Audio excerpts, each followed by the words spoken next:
नमस्कार दोस्तों, एक बार फिर से आप सभी का हमारे YouTube channel the study point में स्वागत है।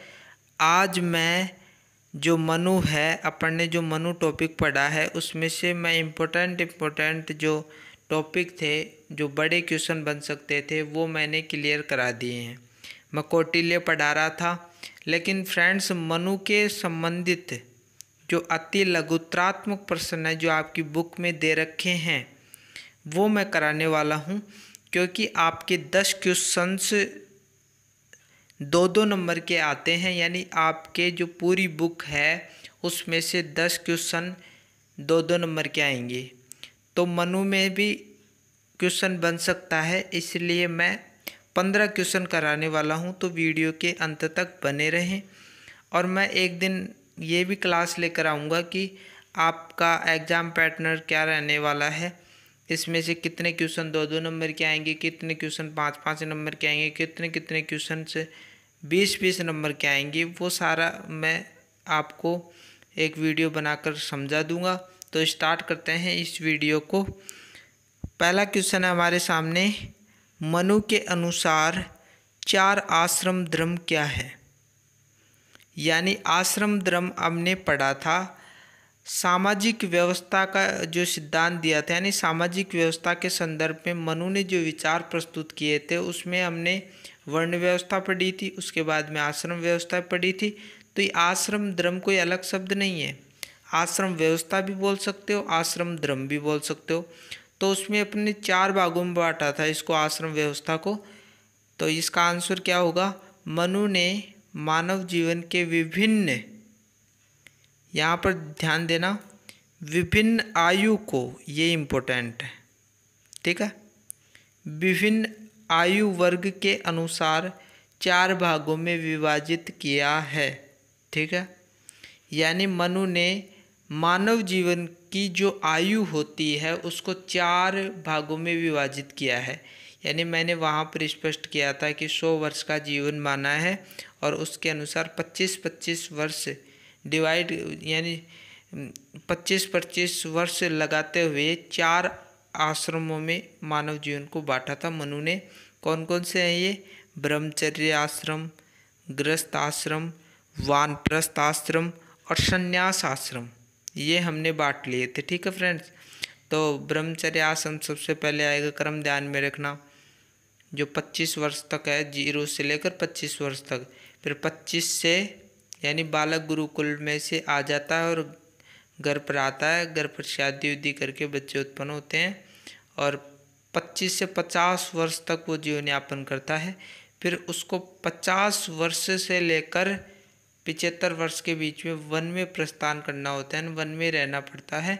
फिर 75 से 100 वर्ष की आयु में संन्यास आश्रम धारण करता है, यानी मोक्ष प्राप्ति के लिए वो प्रयास करता रहता है। तो पहला क्वेश्चन हमने देख लिया, इम्पोर्टेंट क्वेश्चन है, इस प्रकार के क्वेश्चन आते रहते हैं 2 नंबर के क्वेश्चन में। आगे बढ़ते हैं, क्योंकि वे सारे क्वेश्चन अपन के क्लियर हो रहे हैं, क्योंकि मैंने पढ़ा दिया, उनमें से आएंगे। क्योंकि फ्रेंड्स जो अपन जो एग्ज़ाम होती है ना, जो आपकी कॉलेज एग्ज़ाम होती है, उसमें क्या होता है कि 5 सालों की जो पेपर है उन्हीं में से ही आते हैं। आप देखोगे तो आप कभी भी उठा के देख लेना, 5 साल के पेपर उन्हीं में से ही ये रिपीट होते रहते हैं। बड़े क्वेश्चन, छोटे क्वेश्चनों की बात नहीं करा, बड़े क्वेश्चन जो 20-20 नंबर के होते हैं वो मैंने पढ़ाए हैं ना। और बड़े क्वेश्चन यदि आपने याद कर लिए तो छोटे क्वेश्चन तो आसानी से कर पाओगे। दूसरा क्वेश्चन है, मनु द्वारा वर्णित धर्म के 4 स्रोत बतलाइए। यानी मनु ने जो धर्म दिया है उसके 4 स्रोत कौन कौन से हैं वो अपन को बताना है, ठीक है। तो मनु के अनुसार धर्म के स्रोत, पहला है वेद।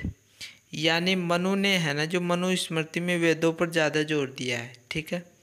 स्मृति, खुद ने उन्होंने स्मृति लिखी है, यानी मनु स्मृति लिखी है, 2 जाएंगे। अंतःकरण, यानी अंदर के जो विचार हैं वो आ जाएंगे इसमें। और राजा प्रजा, ठीक है, राजा और प्रजा इसमें आ जाएंगे। तो ये धर्म के 4 स्रोत बता दिए हैं, वेद, स्मृति, अंतःकरण, राजा, प्रजा, ठीक है, क्लियर हो रहा है। इसके बाद में तीसरा क्वेश्चन हमारे सामने, मनुस्मृति में प्रतिपादित राज्य की उत्पत्ति के सिद्धांत को समझाइए। यानी मनुस्मृति में मनु ने जो राज्य की उत्पत्ति का जो सिद्धांत बताया है वो आखिरकार में क्या है, इसको देखने वाले हैं। तो फ्रेंड्स, मनु ने राज्य की जो उत्पत्ति का जो सिद्धांत दिया है वो किससे उत्पत्ति मानता है, वो तो बता रहा हूँ मैं। मनु ने राज्य की दैवीय उत्पत्ति के सिद्धांत का प्रतिपादन किया है। घबराने की कोई ज़रूरत नहीं है। मनु ने है ना जो राज्य की उत्पत्ति किससे मानी है, दैवीय सिद्धांत से। दैवीय का मतलब देवताओं ने राज्य की उत्पत्ति की है। वो ये मानते हैं कि किसी मनुष्य द्वारा राज्य नहीं बनाया गया है, देवताओं द्वारा बनाया गया है। ठीक है, आगे बढ़ता हूँ। मनु के अनुसार इस संसार में राज्य के न होने पर, यानी जब संसार में राज्य नहीं था उस समय बलवानों के डर से, यानी जो मजबूत थे, जो ताकतवर लोग थे, उनके द्वारा प्रजाओं में व्याप्त असुरक्षा के कारण, यानी प्रजा की सुरक्षा करने वाला कोई नहीं था बलवानों से। ठीक है, तो उस समय ने जो संपूर्ण संसार की रक्षा के लिए ईश्वर ने राजा की सृष्टि की है। यानी ईश्वर ने, यानी ईश्वर एक देवता ही तो है ना, तो उस देवता ने राजा की सृष्टि की है और राज्य बनाया है। समझ रहे हो, समझ गए। यानी ये बोलना चाह रहा है कि दैवीय उत्पत्ति का सिद्धांत है, यानी राज्य की उत्पत्ति देवताओं द्वारा हुई है, मनुष्य द्वारा नहीं हुई है। यदि आप कौटिल्य से इनका कंपैरिजन करोगे तो कौटिल्य ने, मैंने पढ़ाया था, कौटिल्य ने वहाँ पर ये बोला है कि देवताओं द्वारा उत्पत्ति नहीं हुई है राज्य की, मनुष्य द्वारा ही हुई है। तो ये दोनों अंतर तुलना करोगे तो दोनों ही फिट बैठ जाएंगे आपके। तो इसमें और ये बताया गया है कि जब राज्य नहीं था तो बलवान जो थे ना वो जनता का शोषण करते थे और जनता असुरक्षित थी। इसलिए ईश्वर ने इसको देखा और संसार में राजा की उत्पत्ति कर दी। क्लियर हो रहा है ना। इसके बाद में देखते हैं मनुस्मृति को अन्य किस नाम से जाना जाता है। मानव धर्म शास्त्र, यानी मनुस्मृति में जो है ना, मनुस्मृति में मनु ने है ना जो मानव पर जोर दिया है और मानव को भी धर्म के आधार पर, इसलिए मानव धर्म शास्त्र के नाम से जाना जाता है ये मनुस्मृति। ठीक है, इसके बाद में देखते हैं फ्रेंड्स, मनु के अनुसार आसन का क्या तात्पर्य है। यानी आसन हमने कहाँ पढ़ा था फ्रेंड्स, आपको याद हो तो हमने परराष्ट्र नीति पढ़ी थी मनु की, उसमें देखा था हमने। तो मनु के अनुसार आसन का तात्पर्य तत्काल युद्ध प्रारंभ न करके युद्ध के लिए अनुकूल परिस्थितियों की प्रतीक्षा करना आसन है। ठीक है फ्रेंड्स, तो मनु के अनुसार आसन है कि तत्काल युद्ध न करके राजा है ना जो एक परिस्थिति देखे कि अनुकूल परिस्थिति, मान लीजिए वर्षा हो रही है और आप युद्ध छेड़ दिए तो सही नहीं होगा। आप ऐसी परिस्थिति देखो जिससे आपकी सफलता निश्चित हो सके। ठीक है, इसके बाद में राज्य की संप्रभुता के संबंध में मनु का दृष्टिकोण है।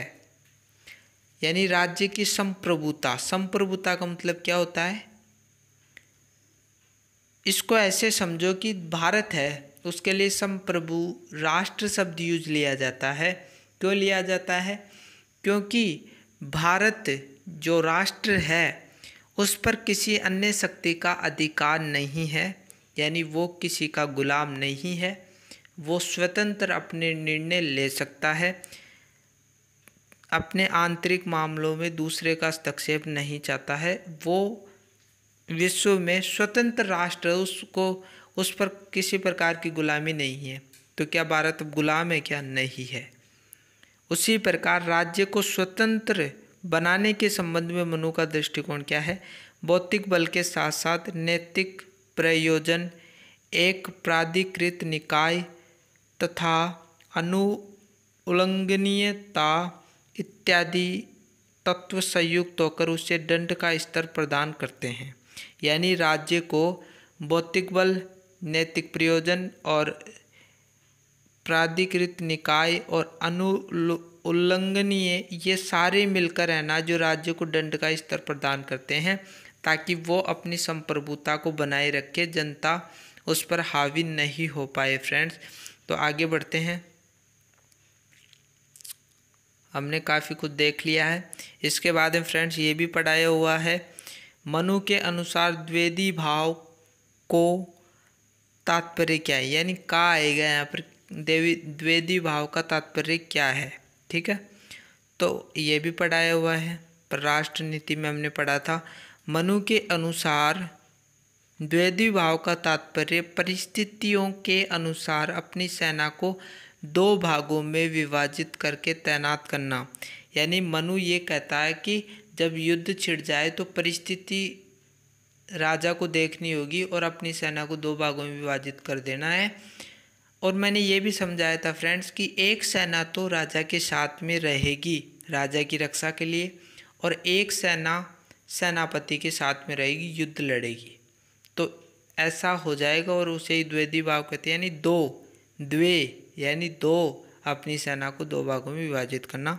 8वां क्वेश्चन देखते हैं, मनु की सागुणीय नीति के 4 तत्वों का उल्लेख कीजिए। सागुणीय नीति मैंने पढ़ाई थी, संधि, विग्रह, यान, आसन, ये 4 तत्व हैं सागुणीय नीति के। ठीक है, वैसे तो 6 तत्व हैं सागुणीय नीति के, लेकिन यहाँ पर 4 ही पूछ रहा है तो अपन को 4 लिख देना है, संधि, विग्रह, यान, आसन। ठीक है, इसके बाद में 9वां क्वेश्चन है, मनु के सप्तांग सिद्धांत के अवयव के नाम इंगित कीजिए। यानी अवयव को आप अंग भी बोल सकते हो, ठीक है, प्रकार भी बोल सकते हो, आपने पढ़ा भी है। मनु ने राज्य के घटकों के लिए, अब यहाँ पर देखो घटक शब्द यूज ले लिया है, फिर प्रकृति शब्द यूज ले लिया इसने। तो मैंने वहाँ पर समझाया था कि सप्तांग सिद्धांत के जो अंग है उनके लिए प्रकृति शब्द का प्रयोग भी किया है। तो यहाँ पर एवं राज्य की 7 प्रकृतियाँ मानी हैं। कौन कौन सी मानी है देखो, पहला है स्वामी, दूसरा है मंत्री, तीसरा है पुर, यानी पुर का मतलब दुर्ग, चौथा है राज्य। अब यहाँ पर मैंने ट्रिक भी लिया था कि स्वामी है उसकी सहायता के लिए मंत्री होगा ही, ये दोनों कहाँ पर निवास करेंगे, पूर्व यानी दुर्ग में, और ये सारी चीज़ें कहाँ पर हो रही हैं, राज्य में हो रही हैं। तो 4 तो ऐसे याद हो जाएंगे। फिर कोष, दंड और मित्र। कोष और दंड राज्य में होता है और मित्र भी। तो ये 7 प्रकार के आप याद कर लोगे। ठीक है, बिल्कुल इम्पोर्टेंट है ये। 10वां, मनुस्मृति में प्रतिपादित राज्य के किन्हीं 2 कार्यों का उल्लेख कीजिए। यानी मनुस्मृति में जो राज्य का जो सिद्धांत दिया था मनु ने, उसमें 2 कार्यों का उल्लेख करवा रहा है कि आखिरकार में राज्य के 2 प्रमुख कार्य कौन कौन से हो सकते हैं। तो प्रजा रक्षण, मैंने पढ़ाया ये, प्रजा रक्षण यानी प्रजा की रक्षा करना। बाहरी आक्रमण हो गया, राजा भाग गया अपने देश को छोड़कर, तो ऐसा राजा हमें नहीं चाहिए, ऐसा राज्य हमें नहीं चाहिए। ऐसा राज्य चाहिए हमें तो जो प्रजा की रक्षा कर सके। दूसरा लोक कल्याण, यानी मनु ने पहले ही बता दिया था कि मनु है ना जो राज्य, कौन सा राज्य की बात करता है, लोक कल्याणकारी राज्य की। तो यहाँ पर क्लियर हो जाएगा कि लोक कल्याणकारी का मतलब जनता का कल्याण कर सके, जनता के लिए कृषि उपयुक्त ज़मीन उपलब्ध करा सके, पानी उपलब्ध करा सके, बहुत सारी चीज़ें हैं भाई। तो 2 हो जाएंगे। ठीक है, मनु ने परराष्ट्र नीति के निर्धारण में कौन से 2 सिद्धांत प्रतिपादित किए हैं। परराष्ट्र नीति मैंने पढ़ाई थी, हमने इसको 2 भागों में बांटा था, मंडल सिद्धांत व सागुणीय नीति बांटा था ना। मंडल सिद्धांत समझा दिया था, सागुणीय नीति को 6 भागों में बांटा था, समझा दिया था पूरा। यदि आपने वो वीडियो नहीं देखे हैं तो हमारे चैनल को खोलकर आप देख लेना। ठीक है, आगे बढ़ता हूँ। 12वां क्वेश्चन, मनुस्मृति की विषय सामग्री क्या है। यानी आखिरकार में मनुस्मृति में क्या पढ़ाया जाता है। तो हमने मनुस्मृति में मानव जीवन के समस्त पक्षों के सार्थक, यानी मनुस्मृति में मानव जीवन के समस्त पक्षों पर प्रकाश डाला गया है। बिल्कुल ईजी हो जाएगा, क्योंकि हम सामाजिक व्यवस्था पढ़ी, राजनीतिक व्यवस्था पढ़ी, राज्य पढ़ा, तो ये किसके लिए कर रहा है मनु, ये व्यवस्था किसके लिए की है, मानव जीवन के लिए की है, और उनके उद्देश्यपूर्ण नियमन के लिए आचार संहिता प्रस्तावित की है। यानी मानव जीवन का जो उद्देश्य है उसके क्या क्या नियम हो सकते हैं, उन सभी की एक आचार संहिता प्रस्तुत की है, यानी एक कानून व्यवस्था उसने बनाई है मनुस्मृति में। तो वो मनुस्मृति हो जाएगी, ठीक है। तो इसकी सामग्री हो जाएगी। 13वां है, मनु ने अपराधियों को दंडित करने के लिए कितने प्रकार के दंड बनाए हैं, ठीक है। तो मनु ने 4 प्रकार के दंड बनाए हैं, वाक दंड, दिक् दंड, अर्थदंड, भौतिक दंड। तो ये 4 प्रकार के दंड बताए हैं मनु ने, ये भी मैं पढ़ा चुका हूँ। इसके बाद में फ्रेंड्स 14वां क्वेश्चन है, मनुस्मृति कितने पुरुषार्थों को से संबंधित है, ठीक है। तो 4 पुरुषार्थ होंगे फ्रेंड्स। आप कहीं पर भी देखोगे तो ये 4 पुरुषार्थ ही मिलेंगे आपको, धर्म, अर्थ, काम, मोक्ष, ठीक है। तो 4 पुरुषार्थ हैं, इनको एक विशेष यानी इनको याद कर ही लेना क्योंकि ये भी आ जाते हैं। मनु के अनुसार संप्रभुता का क्या आधार है? तो संप्रभुता का आधार मनुस्मृति में 2 को माना गया, धर्म और दंड को। मनुस्मृति में धर्म और दंड को सम्मिलित रूप से राज्य की संप्रभुता शक्ति का आधार माना है, ठीक है। यहाँ तक याद कर लो, आगे आपको याद करने की कोई ज़रूरत नहीं है। क्योंकि धर्म और दंड को क्यों मानता है? क्योंकि मनु धर्म पर ज़्यादा प्रकाश डालता है। वो ये कहता है कि राज्य भी चलाओ तो धर्म के आधार पर चलाओ, सामाजिक व्यवस्था बांट दी तो धर्म के आधार पर बांट दी। अब प्रजा को नियंत्रित करना है तो दंड व्यवस्था होगी, दंड व्यवस्था के द्वारा ही अपन संप्रभुता यानी अपने राज्य को स्वतंत्रता बनाए रखा जा सकता है। तो 2 आधार मानता है, 2 आधारों को भी आप देख लेना। तो फ्रेंड्स आज की वीडियो में इतना ही। मैंने 15 क्वेश्चन ये दिए हैं, इनसे बाहर कोई जाने वाला नहीं है, क्योंकि फ्रेंड्स जो एग्जामिनर होता है वो आपका पेपर जो बनाता है वो सीरीज देखकर नहीं बनाता है, इन्हीं में से क्वेश्चन आ जाते हैं, आते भी हैं। और हमने तो जब एग्ज़ाम दी थी तो उस टाइम हमने इन्हीं में से क्वेश्चन आए थे, बाहर नहीं आते हैं, ठीक है फ्रेंड्स। तो मिलते हैं एक नई वीडियो के साथ। यदि आपको हमारा वीडियो अच्छा लगा हो तो आप हमारे YouTube चैनल को सब्सक्राइब करना ना भूलें, बेल आइकन को दबा दो। मिलते हैं एक नई वीडियो के साथ, तब तक के लिए थैंक यू।